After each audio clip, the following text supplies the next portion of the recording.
거는 이제 좌파 정당이 국민정당화되면서 총연맹과 노동자 당이 어떻게 이제 공식적 관계를 해소하는지 그거를 보는 거예요. 추론을 보기 때문에 이론적으로는 어려운 게 아니라 그 흐름만 보면 돼요. 흐름만 비슷해서 전부 다. 자, 먼저 독일부터 한번 이걸 읽어보실래요? 첫째, 3인당은 강령적 차원에서 기존의 친근로자적 좌파 국민정당에서 국민적 현대 경제정당으로의 전환하였다. 선과 영거푸 페리안 3인당은 1980년 20시장 통합사에서 자유와 평등 및 연대의 새로운 사회 건설을 내용으로 하는 베를린 강령을 채택하였다. 베를린 강령은 지금까지 좌파가 소홀하게 다루었던 환경보호, 여성갈등, 남북의 빈부격차 등의 문제를 다루었으며 3인당은 세계화의 도전에 직면하여 베를린 강령을 보완하여 1998년 라이프치히 강령을 채택하였다. 3인당은 1998년 연방의회 선거에서 게르하르트 슈레더를 앞세워 승리를 거두고 녹색당과 신구 좌파 연정을 수립함으로써 보수 중도 연정 시대를 마감하였다. 선거 기간 중에 슈레더는 새로운 중도 노선, 좌파 속의 우파 등을 주장하였는데 그 내용은 전문가, 지식인, 젊은 기업가 등 친 중간층 표를 흡수하고자 하였던 토니 블레어의 제3의 길과 유사하였다.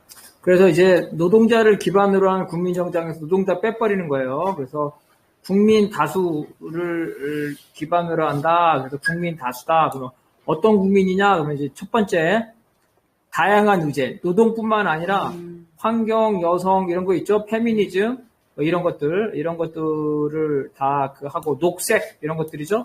그 다음에 육체 노동자뿐만 아니라 전문가들, 지식인들, 젊은 기업가들, 중간층 그래서 제3의 길을 한다는 거예요. 이런 것들을 했다는 거고. 자, 그 다음 요거.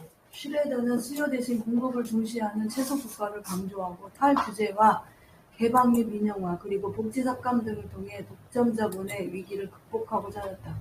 또한 슈레더는 통화주의 정책을 통해 초국적 자본의 이해를 보장하려는 경쟁력 있는 국민 국가를 추구하였다.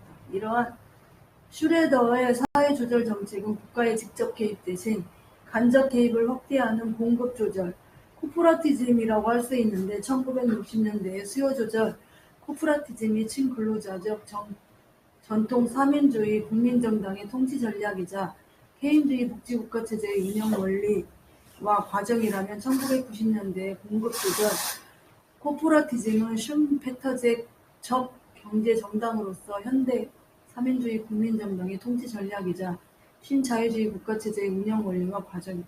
이게 여기서 뭐가 되냐면 이제 우리랑 똑같아. 직급우리랑 저출산, 저출산, 그 다음에 저성장, 여긴가. 그래서 뭐요? 나눠 먹을 파이가 어떻게? 나눠 먹을 파이가 줄었어. 그러니까 뭐라고 말하냐면은, 야, 안 되겠다. 우리 있잖아. 일단 파이부터 키웁시다. 이러는 거야. 파이부터 키우자. 무슨 말이야? 일단 경제 성장부터 하자. 이렇게. 경제 성장부터 하자.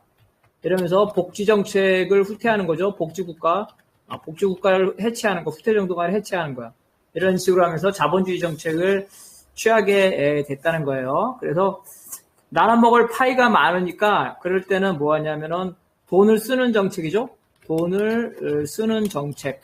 그리고 수요 정책이야. 수요 정책. 국가가 돈을 쓰는 거야. 수요 정책. 돈을 나눠줘.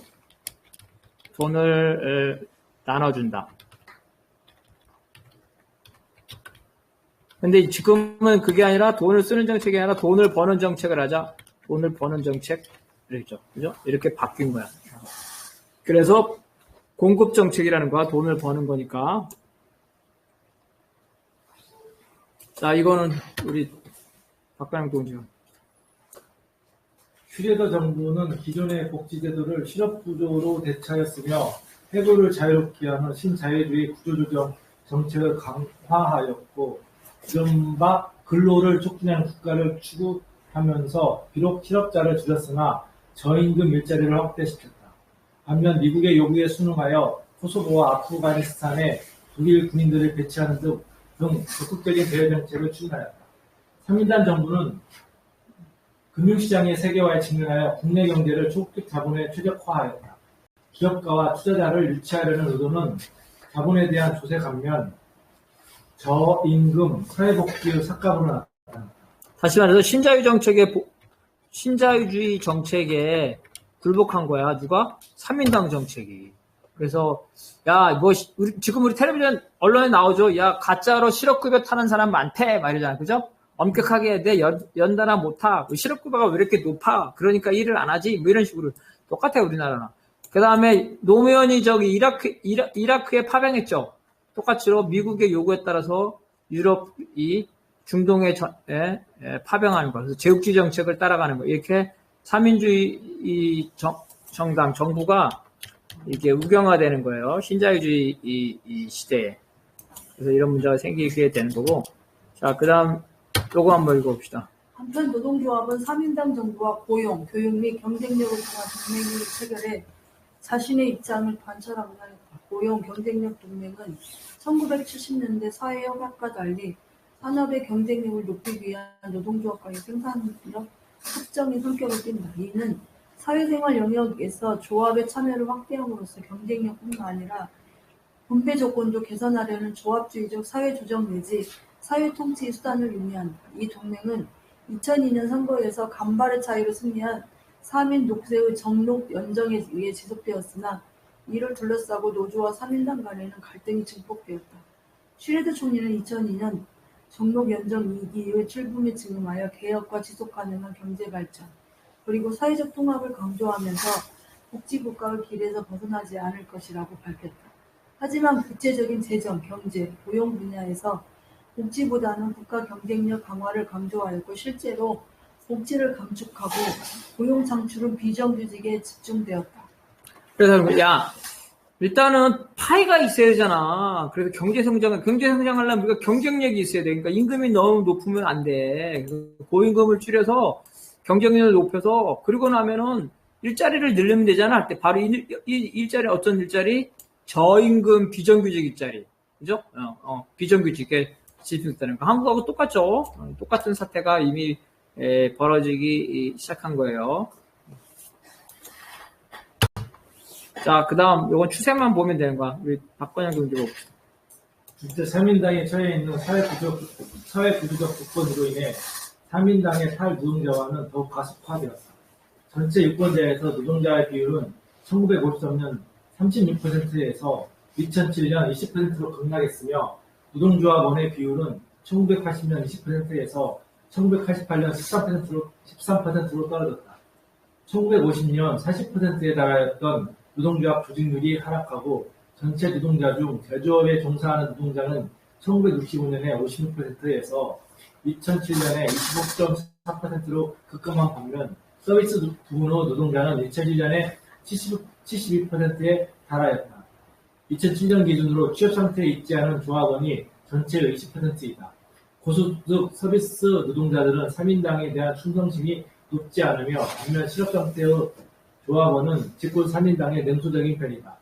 3인당 자체의 사회적 위상도 약화되고 있다. 3인당의 당원 수는 1946년 70만 명에 이르렀고 1976년에 102만 명으로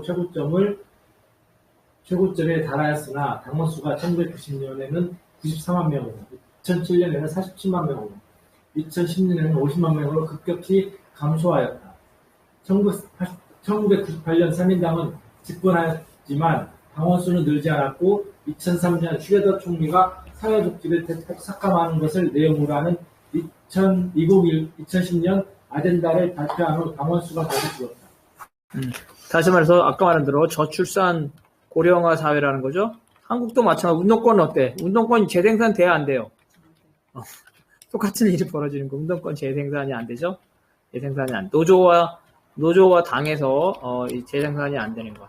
그러면서 또 어떤 문제가 생겼냐면 옛날에는 공장 노동자가 주력 부대였는데 주력 부대 이제는 어떻게 되냐면 공장이 사라지죠? 공장이 굴뚝공장이 사라지는 거야. 사라지면서 어떻게 돼? 금융이나 이런 그죠? 서비스, 그 다음에 영세, 그죠? 그 다음에 아르바이트, 이렇게 되는 거야. 어? 이렇게 되면서 공장 노조가 급감하게 되면서 이런 대학 나온 화이트 칼라가 많이 늘어나는 거죠. 이렇게 돼서 당원 가입률이 떨어지게 되는 거예요. 그래서 인구도 줄고 당원 가입도 뚫어주면서 당원 규모가 이렇게 급감하게 되는 이런 상태로 되고, 당원의 민주노총 조합원도 금속노조, 그렇죠? 금속노조는 줄어들면서 공공이나 서비스는 늘어나는 거예요. 자, 금속노조는 어때요? 현대자동차 싸움 잘하죠, 그죠? 옛날에 80년대부터 했잖아요. 그리고 그러면 공장을 멈추갈 수가 있잖아요. 공공운수 노조들이 공장이나 업체를 멈출 수 있나? 못 멈춰, 그죠? 분산돼 있어, 사업장이. 은행 봐봐, 은행. 현대자동차다, 그러면은. 현대자동차다 하면 울산에 집중돼 있죠? 그래서 파업을 하거나 데모를 하면 울산에 집중돼 있잖아. 근데 그러면은 국민은행이다, 이래서. 국민은행 노동자가 한 곳에 집중돼 있어? 전국에 나눠져 있죠? 분산. 그리고 몇십 명씩 밖에 안 되죠, 그죠? 몇십 명씩 쪼개져 있단 말이야. 그러니까, 단결력이나 투쟁력이 약화된다는 거예요. 이런 상태가 이제 벌어져 있다는 거죠. 자, 그 다음 이걸 읽어봅시다. 또한 사민당 내 노동자 당원의 수는 줄고 다른 계층의 당원 비중이 증가하고 있다. 사민당의 투표자 중 노동자의 비율은 1950년 50%였으나 1998년에는 20%이다. 또한 사민당의 투표자 중 노동조합원의 비율은 30%에서 17%로 감소하였다. 사민당의 가장 강력한 지지자는 카톨릭 신자가 아닌 노동조합원인데, 이들은 사민당 지지율은 1972년 73%가 가장 높고 1990년 48%가 가장 낮으며 전반적으로 하락하는 추세이다. 노동자들은 여전히 사민당 평균 득표율보다 11.7% 높게 사민당에 투표하고 있으나 이 비율은 1998년에 비해 2002년에 8%가 감소했으며 2005년에는 다시 5%가 더 감소하였다. 노동자인 노동조합원은 사민당 평균 득표율보다 23.2% 높게 사민당에 투표하고 있으나 이 비율 역시 2002년에는 11%가 감소하였으며 2005년에는 다시 4%가 더 감소하였다. 간단히 말하면 옛날에 민주노총 조합원들은 민주농당 때는 민주노총 조합원들 따지면 반 정도는 찍었다는 거야. 특히 비례대표는 민주농당 많이 찍었다는 거예요. 근데 지금은 민주노총 조합원 중에 아마 대다수가 진보정당을 안 찍죠? 투표로 나타나잖아.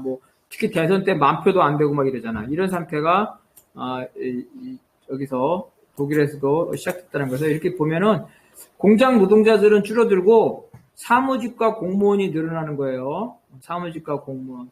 그래서 해외에서 노동자의 주력은 어디냐면 사실은 교사와 공무원이 해외의 주력이야.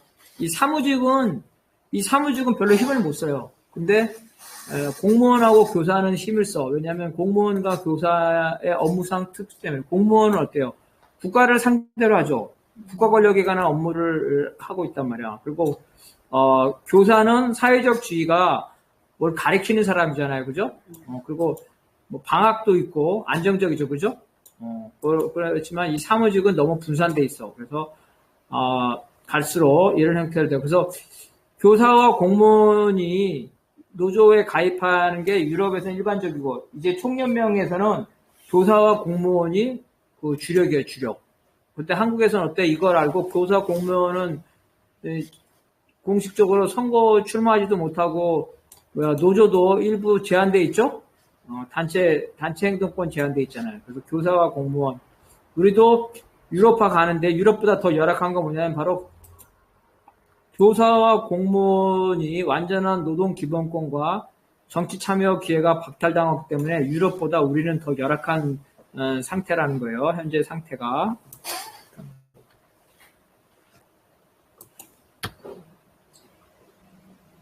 자, 그 다음 누구예요? 제 사명당은 그 나라에 직면하여 조직 기반의 제도축과 사회민주주의 정체성의 강화를 통해 위기를 극복하기보다는 비노동자층의 지지를 확대하려는 중도 정당의 경향을 심화시켰다.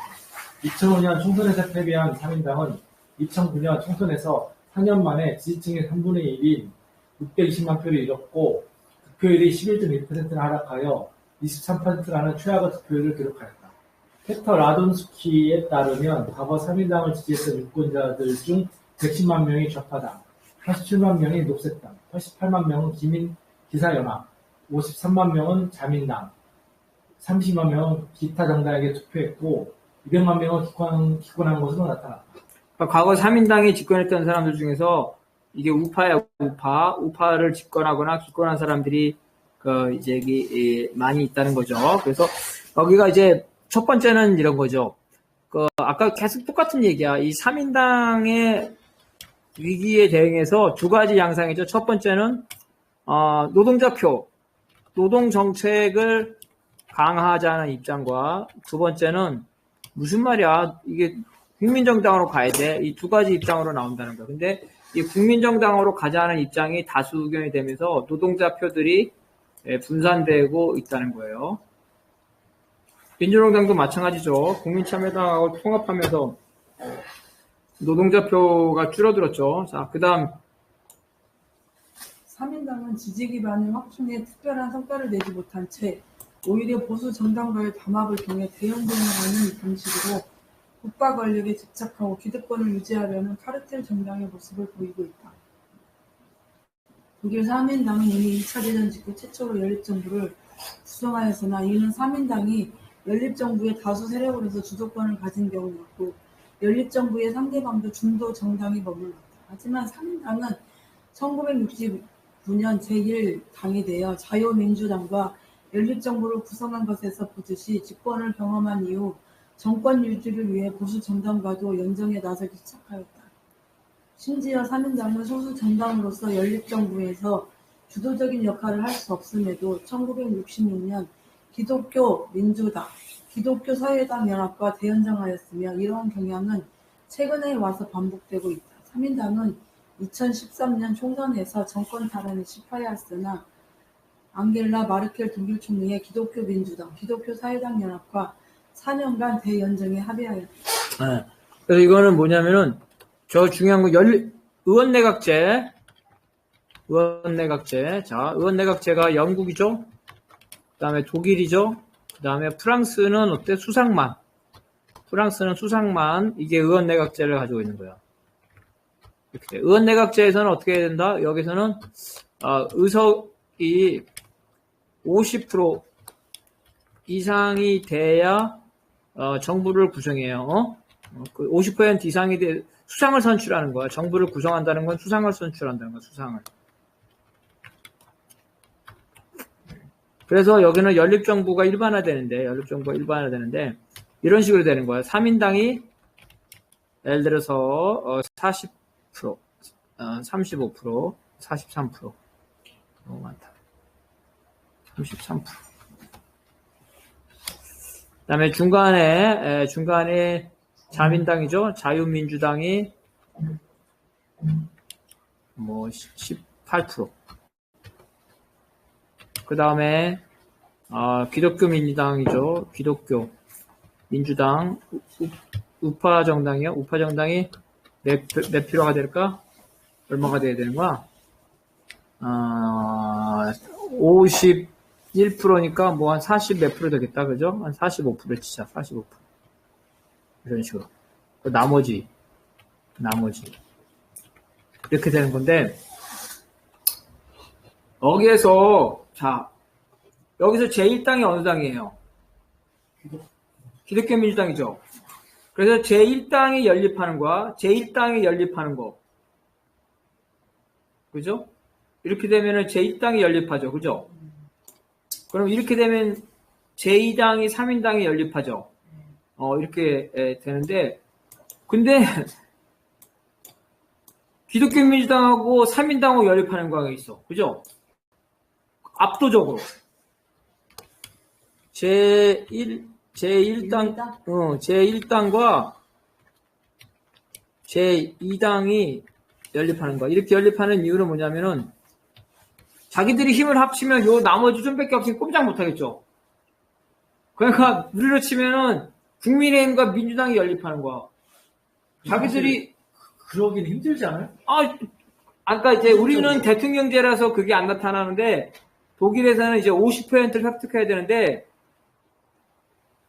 요렇게 연립하거나 요렇게 연립하는 거는 50%가 넘은 지 얼마 안 되니까 반대파가 있으니까 아예 반대파가 없는 연립이라. 이걸 대연정이라는 거야. 무슨 말인지 이해 가요? 바로 지금 독일에서는 바로 이 기독교 민주당과 독일 3인당이 얼마 전까지도 대연정을 해왔어요. 이거는 뭐냐면 장점이 뭐냐면은 정부 여당이 의석의 80% 이상을 80% 이상을 점유했으니까 어때? 정부가 안정적이죠? 정부가 안정적. 나쁘게 말하면 보수 독재야, 보수 독재. 합이랑 야당이 뭐 몇 명 안 되기 때문에 연립정부가 결정하면 뭐든지 다 할 수 있는 거야. 그 대신 정부가 안정되지. 이렇게 되는 거예요. 이렇게 독일에서 독일 3인당이 이런 대연정을 하게 된 거죠. 왜 하냐? 그러면은 집권당이 좋으니까, 그죠? 집권하면 얼마나 좋아. 그래서 이 집권하면은 너무 좋기 때문에 그런 일이 벌어지는 거예요. 그러면 이런 상황에서 당과 노조의 어떤 관계가 벌어졌는지를 한번 읽어봅시다. 자, 요거 한번 읽어봅시다. 우리가 지금 추세만 보면 되는 거야. 이론적인 게 아니야. 1990년대 이후 3인당과 노동조합 연맹의 관계를 보면 첫째, 1999년 이후에도 DGB 출신 인사들이 3인당 정부에 참여했지만 3인당이 저성장, 부채 증가, 실업 증가에 대응하고자 사회복지와 노동조합 분야에서 정책 후퇴를 거듭하자 DGB와 3인당의 긴장은 오히려 높아졌다. 1988년 선거에서 3인당과 DGB는 노동시간 단축을 공동의제로 내세웠음에도 불구하고 3인당의 후상후보인 라퐁테는 임금 인상이 없는 노동시간 단축을 주장하고 노동총동맹이 반대하는 신노동 개념을 강조하는 등 DGB와 일정한 거리를 유지하였다. 1990년과 1994년 선거 패배 이후 라퐁테가 3인당 당수로 나서 노동조합의 의제를 적극 옹호하는 등 관계 회복에 나섰다. 1991년 3인당이 금속노조의 지원을 받아 하원의장을 차지하는 등 3인당과 노동총동맹의 관계는 다소 회복되었다. 노동조합은 1996년 봄 고용유지와 해고 제한을 위해 폴 정부에 반대하는 집회를 주도하였고 1998년 선거에서 폴 정부의 정책회기, 경영조직법 개선, 집단소송의 도입, 단체교섭의 자율성 보장 등에 관해 3인당과 협약을 맺고 3인당을 인적으로 재정적으로 적극 지원하였다. 3인당 정부는 1999년 집권하자마자 삭감된 사회복지를 원상회복하고 금속노조의 발터 리스터가 노동부 장관에 임명되어 양자 이해관계를 조율하는 등 DGB와의 관계 개선에 나섰다. 그러니까 이게 결국은 뭐냐면은 연구에서 됐죠? 총연맹과 노동자당이 합심을 하면 집권했죠, 그죠?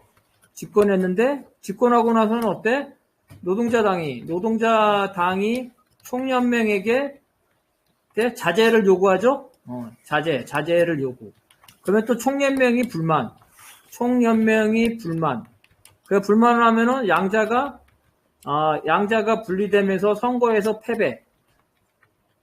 그러면 다시 또 선거에서 패배하면은 반성하고 다시 힘을 합치는 이런 방식이 계속 갔다는 거예요. 그래서 이러면서 어떤 걸 깨닫게 되냐면은 정부에 참여하면은 총연맹이 정부에 참여하면은 정부의 정책에 협력해야 되기 때문에 공식적인 관계를 맺는 게 어렵구나 이렇게. 그래서 이런 총연맹과 노동자당의 그 결합과 해체가 반복이 되면서 오늘날에는 공식적 관계를 하지 말고 비공식적 관계를 하는 게 양자에게 부담이 덜 간다 이렇게 된 거예요. 그래서 간단히 말하면 이렇게 되는 거지. 낮에는 우리는 국민정당이야 이렇게 하고 밤에는 그 총연맹 민주노총 만나가지고 니들이 우리를 도와줘야지 우리가 남이야 이렇게 되는 거죠. 그 낮에 가서 기자회견 할 때는 우리는 저기 민주노총당 아니에요. 국민 모두를 위한 당 이러면서 실제로 민주노총 간담회 가가지고는 어쩔 수 없어요. 우리가 집권하려면 좀 봐주세요. 이런 식으로 된다는 거예요. 이런 관계가 바로 유럽에서의 일반적인 관계가 됐다는 거예요. 자, 그 다음 이거 한번 읽어봅시다. 하지만 3인당과 DDB의 관계는 1998년 선거에서 슈레더가 영국의 블레어 수상과 함께 유럽 3인주의에 나아갈 길을 발표하면서 이미 블레어 파업을 내기 시작하였으며 슈레더 수상이 발표한 2002년의 수상 교지 2003년에 2010년 아젠다에 의해 더욱 악화되었다. 유럽 3인주의에 나아갈 길은 세계화에 부응하여 노동의 유연성을 높이고 사회복지를 축소하고 기업의 세금을 감면하여 투자를 유치하는 신중도 노선을 내용으로 하며 이는 총선에서 중간층의 지지를 획득하려는 것이었지만 노동조합과의 관계를 악화시켰다. 특히 2006년 노동부 장관에 의해 노동자의 정년을 늘리고 퇴직연금 기간을 줄이는 정책이 강행되자 양대 관계는 다시 악화되었다. 근데 이제 어떤 문제가 되냐면은 저출산, 그죠? 저출산, 저성장 사회가 되면서 노동자당과 총연맹이 결합을 해도 집권에 실패하는 사례가 나타나는 거, 그죠? 이렇게 되니까 노동자당에서 야, 그럴 바에야 우리 국민정당으로 나가자, 그죠? 국민정당으로 가자. 이렇게 무경화 노선이 된다는 거지. 바로 그래서 제3의 길이에요. 유럽 3인주의의 길, 사회복지의 축소, 그죠? 이렇게 돼서 노동자의 정년을 늘리고 우리나라하고 유럽하고 다른 게 우리는 지금 노동자들이 정년을 늘려달라고 그러죠. 정년을 늘리면 어떻게? 더 많이 일하죠? 그리고 더 많이 국민연금을 내죠. 국민연금을 더 낸다. 그죠? 첫 문제가 일부에서는 젊은 친구들은 꼰대들의 그런 거.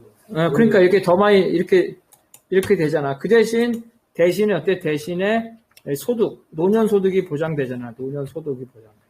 우리나라에선 그런데 외국에서는 어때? 외국에선 정년 연장하라고 하면 노동자들이 좋아할까요? 반대할까요? 파업해, 파업. 왜 그러냐면 외국은 이미 사회복지가 잘 돼 있기 때문에 정년 이후에 일할 필요가 없단 말이야. 우리는 정년 이후에 일을 하잖아. 그게 뭐냐면은 연금의 사회복지에 단절이 일어나는 거야. 우리는 정년이 몇 살이에요? 60세. 국민연금 몇 살부터 나와? 65세. 그죠? 이렇게 된단 말이야. 그래서 이 방법은 둘 중에 하나죠. 하나는 연금을 60세로, 그죠? 연금을 60세로 하든지, 아니면은 정년을 65세로, 우리나라는 이게 정년을 65세로 하자는 거잖아. 그지? 근데 유럽은 이미 정년 이후에 사회복지제도가 돼 있는데, 내가 이제 60살만 되면은 한 달에 200만 원씩 먹고 사는데 갑자기 나보고 65세까지 일하라면 기분이 좋겠어, 나쁘겠어? 그래서 한국과 유럽의 조건이 다르다는 거예요. 다르다는 거. 그래서 이런 조건에서